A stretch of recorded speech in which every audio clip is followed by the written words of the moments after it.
In this video, we're going to take a look at two cases on the subject of duress in English contract law. First case is Barton and Armstrong, an Australian case decided by the Privy Council. Barton was a property developer and the managing director of a company called Landmark. Armstrong was a local politician. Armstrong was the chairman of Landmark and also had the largest shareholding. Armstrong was not well liked, and Barton and the other directors felt that he had been abusing certain privileges. The relationship between Armstrong, Barton and the other directors soured, resulting ultimately in the removal of credit facilities to Armstrong, which were previously available to him through Landmark. Following the withdrawal of credit, Armstrong tried to force Barton into an agreement. The agreement that Armstrong wished to force Barton to enter into involved Barton buying all of Armstrong's shares in Landmark at substantial overvalue, thus releasing Armstrong from the organisation. To encourage Barton to enter into the agreement, Armstrong made a series of threats. Some of the threats were made by telephone, including the message, "The city is not as safe as you may think between office and home," and ultimately Barton was told that he would be killed if he did not enter into the agreement.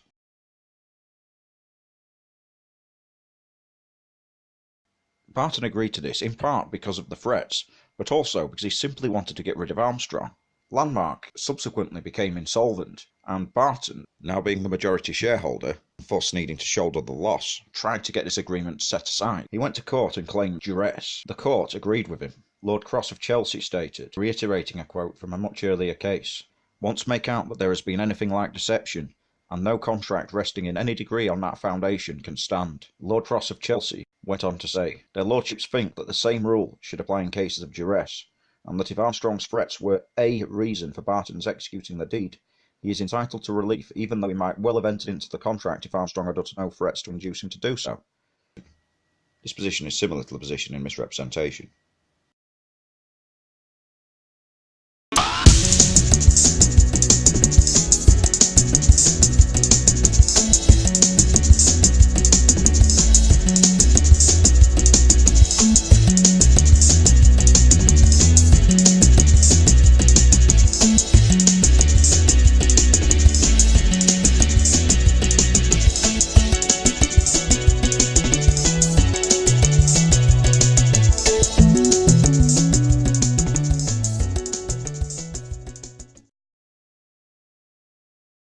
Powon was the majority shareholder in a company called Shingon, and the company called Shingon owned a building called Wingon.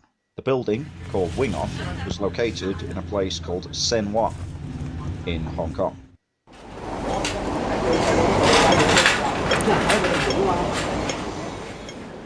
Shingon's registered office was at number 274 Chancery Road, Senwa.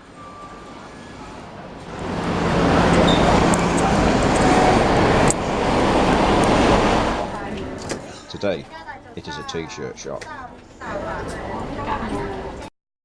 Lau Yiu and his brother were the majority shareholders of a company called Food Chip, which had its registered offices at number 33 Wing Lock Street, Victoria, also Hong Kong. Lau Yiu wanted the building known as Wingon, owned by Shingon, owned by Powon. He thought that one way to get hold of this building might be to acquire shares in Shingon, and if possible, the entire controlling interest of Shingon.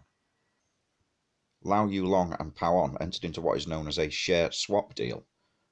Lau Yiu would exchange shares in Food Chip for Powon's shares in Shingon. Before the agreement had been finalised, Lau Yiu made a public announcement that Food Chip was taking over Shingon. Powon began thinking about the value of Food Chip shares. Powon was worried about what may happen if the value of the shares in Food Chip went down. Powon and Lau Yiu entered into a guarantee agreement. Powon agreed not to sell 60% of the shares for a period of 1 year. In the event of Food Chip stock falling, Lau Yiu was to buy 60% of the shares back from Powon at the rate of $2 Hong Kong dollars 50.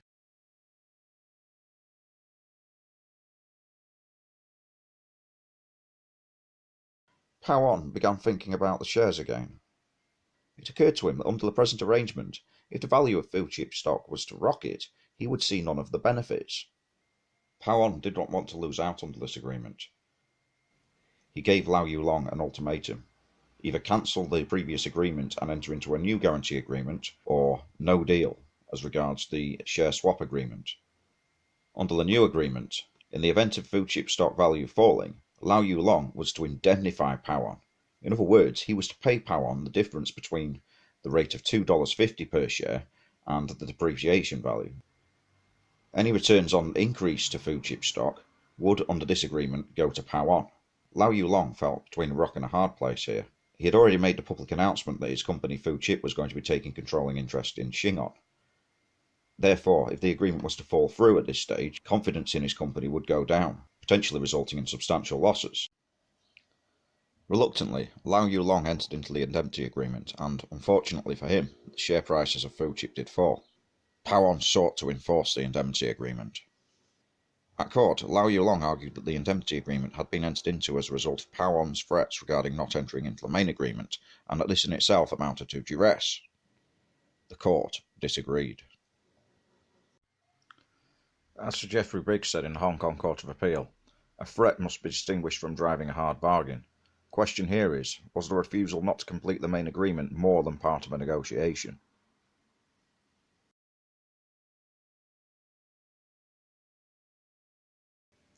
In determining whether there was a coercion of will such that there was no true consent, it is material to inquire whether the person alleged to have been coerced did or did not protest, whether at the time he was allegedly coerced into making the contract, he did or did not have an alternative course open to him, such as an adequate legal remedy, whether he was independently advised, and whether after entering the contract he took steps to avoid it. He went on to say that recently 2 English judges have recognised that commercial pressure may constitute duress, the pressure of which can render a contract voidable. Both stressed that the pressure must be such that the victim's consent to the contract was not a voluntary act on his part.